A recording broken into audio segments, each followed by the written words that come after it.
My mom called me on a Tuesday afternoon while I was in the middle of reviewing a client's invoice, and I almost let it go to voicemail because I was mid-thought, but something told me to pick it up. "I need a favor," she said, no hello, which is how you know it's serious with my mom. "Okay. You remember Denise from my book club? Her son's flight got canceled out of Denver. There's some storm system, and he's stuck here overnight before his connection tomorrow morning. I told her he could stay with you since your place is closer to the airport than mine." I want to say up front that I was 28 at the time, living alone in a two-bedroom rental that I used the second bedroom of mostly for storing boxes I never unpacked. And I want to say clearly, because it matters for what happened later, that the person my mom was talking about, Denise's son, was also an adult, 29, a guy I'd met maybe twice in my whole life, both times at family gatherings so long ago I could barely picture his face. "Sure," I said, mostly on autopilot, already thinking about how I'd have to clear the guest room of the boxes I'd been avoiding for 8 months. "What's his name again?" "Marcus," my mom said. "You met him in my 40th. You two were probably like 13, 14. He was the one who kept beating you at ping pong." That rang a small, distant bell, but nothing solid. I told her it was fine, texted her the address, and went back to my invoice, not thinking much more about it until later that evening when my phone buzzed with a text from a number I didn't recognize. "Hey, this is Marcus, Denise's son. Your mom gave me your number, hope that's okay. Thanks for letting me crash, I owe you one." I typed back something normal, told him I'd leave the porch light on, and didn't think twice about it. It felt like exactly what it was supposed to be, a small, forgettable favor for a family friend's kid stuck between flights. I did not expect to open my door 4 hours later and have my entire evening reorganize itself around one person standing on my welcome mat holding a duffel bag and looking apologetic. "Hey, sorry, I know this is so random," he said, rain still clinging to his jacket. "I really appreciate this. I would have just gotten a hotel, but everything near the airport is either booked or insanely priced because of the storm." "No, it's totally fine," I said, and then, because my brain apparently needed a second to catch up with what my eyes were seeing, I just stood there a beat too long before stepping back to let him in. I don't know exactly what I expected. Maybe some vague, aged-up version of an awkward teenager I barely remembered. What I got instead was a guy who'd clearly grown into himself in a way that made the whole doorway feel smaller than it actually was. He had this quiet, tired energy from travel, dark circles under his eyes, hair a little messy from being shoved under a beanie all day, and he still managed to look like someone I wanted to keep looking at, which threw me more than I want to admit. "You okay?" he asked, and I realized I'd been standing there a beat too long staring. "Yeah, sorry, long day," I lied. "Come in, you want food? I've got like leftover pasta and some questionable takeout options." "Pasta's great, honestly. I haven't eaten since this morning." We sat at my kitchen table while I reheated leftovers, and the conversation started slow and polite, the kind you have with someone you technically know but don't actually know.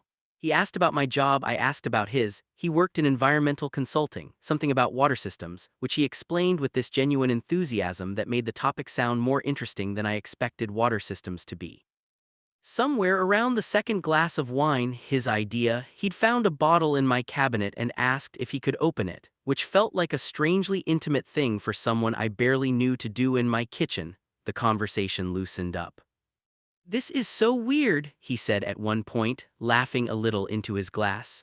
"Our moms have been friends for like 20 years and we've probably spent a combined total of 4 hours together our whole lives. I know, I barely remember you, honestly. My mom said you used to beat me at ping pong." "I definitely did. You were extremely bad at ping pong." "Rude."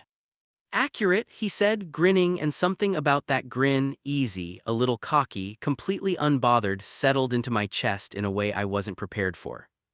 We talked for a couple hours, longer than either of us probably meant to. He told me about a relationship that had ended about a year earlier, a guy he'd been with for almost 3 years, someone named Alistair who'd moved to London for work and asked Marcus to come with him, and Marcus had said no, and they broke up over video call 3 weeks later because the distance made the no feel more permanent than either of them wanted it to. "Do you regret it?" I asked, saying no. He thought about it longer than I expected. "Some days, not because I wanted to be with him specifically anymore." Just because I wonder sometimes if I said no to the actual relationship or if I said no because moving felt scary and it was easier to blame the relationship for that fear.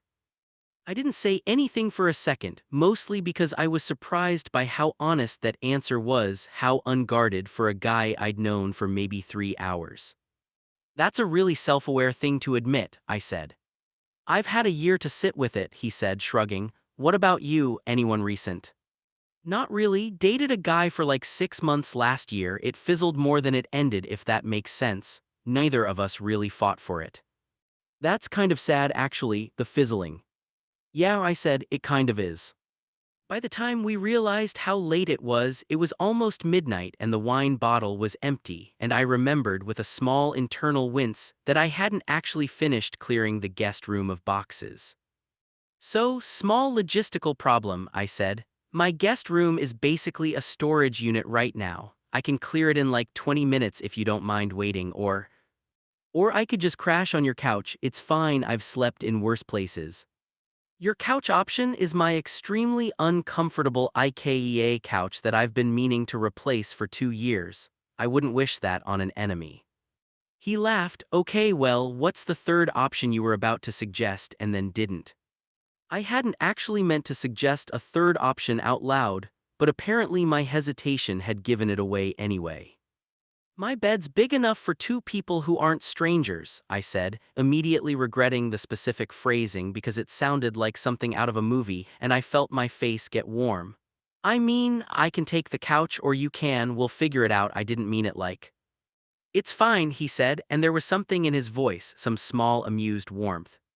Like he'd clocked exactly what I meant and wasn't bothered by it at all. Honestly, I don't care, I'm exhausted, I'll take whatever surface doesn't actively hurt my back. We ended up sharing the bed. Nothing was said about it beyond that brief exchange, no charged moment, no lingering eye contact, just two tired adults deciding the practical thing was easier than the polite thing. He borrowed a shirt of mine to sleep in because his suitcase, it turned out, was mostly full of work documents and one change of clothes for his connecting flight. And seeing him in my old college t-shirt, the fabric a little too tight around his shoulders, did something to my brain that I chose to ignore. We lay there in the dark, a careful distance apart, both very aware of each other's breathing, both clearly pretending to be more tired than we were. Can I ask you something? He said, after maybe 10 minutes of silence. Yeah.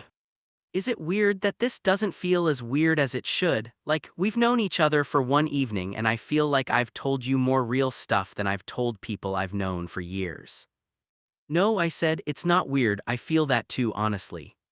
He didn't say anything else for a while and I thought maybe he'd actually fallen asleep, until his voice came again, quieter this time. I almost didn't text you when I landed. I almost just booked whatever overpriced hotel room I could find because staying with a total stranger felt like it might be awkward. I'm glad I didn't do that. Me too, I said, and meant it more than I expected to. In the morning, everything felt normal again, in the deflated way things do after a late-night conversation that got more honest than either person planned. He had an early flight, so we didn't have much time. Coffee standing up in my kitchen, him thanking me again for the favor, me telling him it was genuinely no big deal. Both of us doing that thing where you exchange numbers you already technically have, just to make the goodbye feel like less of an ending. I'll tell my mom to thank your mom properly, he said at the door, duffel bag over one shoulder. This was, yeah, thanks, really. Anytime, I said, and he smiled at me in a way that made my chest do something complicated. And then he was gone, off to catch a rideshare to the airport, and I stood in my kitchen for a long moment afterward just staring at the two coffee mugs in my sink like they might tell me something. I want to tell you the story ends there, a nice little one-night anecdote about an unexpected connection with a near stranger. But it didn't end there, not even close. He texted me 2 days later, something small, a photo of a genuinely terrible airport pretzel with the caption, "This is what I sacrificed legroom for," and I laughed out loud alone in my apartment, and texted back something equally dumb. And just like that, we fell into a rhythm of texting that neither of us acknowledged out loud but both of us clearly kept choosing. It went on for weeks. Small stuff, mostly memes, complaints about work, him sending me pictures of some lake near his apartment that he apparently walked around most evenings to clear his head. Then it got a little less small. He started calling instead of texting sometimes, actual phone calls that would stretch to an hour or more, both of us just talking, no clear reason, no agenda. About 6 weeks after that first night, my mom brought it up over dinner, completely unprompted, the way moms do when they've noticed something before you're ready to acknowledge it yourself. Denise mentioned Marcus talks about you a lot, she said, poking at her salad with a little too much innocence in her voice. We just text sometimes, I said, it's not a thing. I didn't say it was a thing, she said, I'm just saying Denise mentioned it, multiple times actually. I didn't say anything else mostly because I didn't trust what would come out if I opened my mouth, but I thought about that comment for days afterward. Talk about you a lot. What did that even mean? Did it mean the same thing it would mean if someone said it about me? The next time Marcus called, I almost asked him directly. I chickened out about 4 separate times during that call, circling the question and then swerving away from it at the last second, talking instead about something safer, some story about his coworker's disastrous work trip. It was Marcus, in the end, who actually said something real about 2 months after that first night, during a call that started normal and turned into something else entirely. I have to tell you something, and I've been putting it off for weeks, he said, his voice doing this careful, measured thing that immediately put me on alert. Okay. I think about that night a lot. The storm, your apartment, I don't know why it stuck with me the way it has. I've tried to just chalk it up to it being a weird, intense one-off thing, two strangers getting unexpectedly honest with each other because the circumstances made it easy, and normally that kind of thing fades once real life picks back up. But it hasn't faded. If anything, it's gotten worse or better, I don't actually know which word to use. My heart was doing something complicated, the same thing it had done in the doorway that first night. I think about it too, I admitted. More than I probably should for a guy I've spent one night in the same room as. Yeah, he said, and I could hear something like relief in his voice. Okay, good. I mean, not good that you're also confused, but good that I'm not the only one being confused.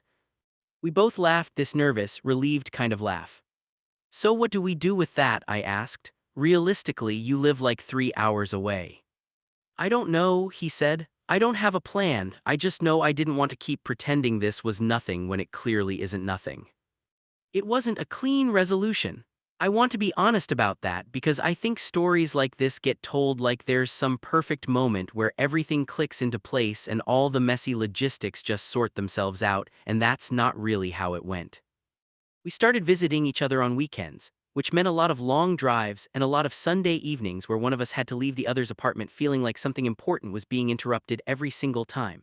There were fights, small ones, mostly about the distance, about whose turn it was to drive, about the exhausting math of trying to build something real out of 2 lives that existed 3 hours apart. There was one weekend, about 4 months in, where he showed up clearly stressed about something at work and snapped at me over something so small I don't even remember what it was. And we spent an uncomfortable hour sitting on opposite ends of my couch, not talking before he apologized and admitted he'd been taking stress out on me that had nothing to do with me at all. I'm scared. He admitted that night after the apology, after we'd moved closer together on the couch again. Not of you, of this. Of how much I want this to work actually, because the last time I wanted something to work this badly, I ended up making a decision out of fear instead of clarity, and it cost me a relationship I actually cared about. You mean Alistair? Yeah, and I don't want to do the same thing again. I don't want to let fear decide this one too.